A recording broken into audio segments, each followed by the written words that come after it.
مسجد کے آداب رمضان میں، خیر رمضان میں ساری زندگی رکھنے۔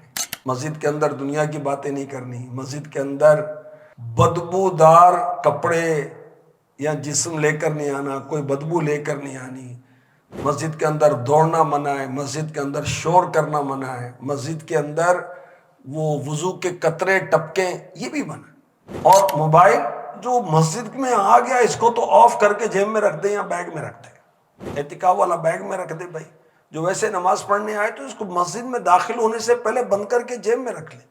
اچھا لگتا ہے کہ یار مسجد میں عین نماز میں وہ بیل بج رہی ہے، ادھر ٹون کی آواز آ رہی ہے، ادھر کوئی استغفر اللہ گانے کی آواز آ رہی ہے، یار مسجد کے اندر شیطان نے کیا کر دیا بھائی دیکھو۔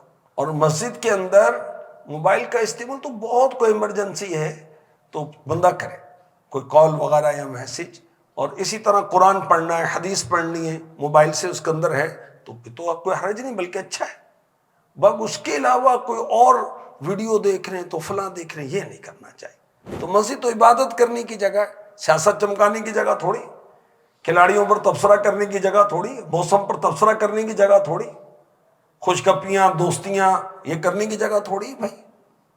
ہم مسلمان ہیں، اور مسلمان جو ہے وہ مسجد کا ادب کرنے والا ہوتا ہے۔ اللہ کریم نصیب فرمائے۔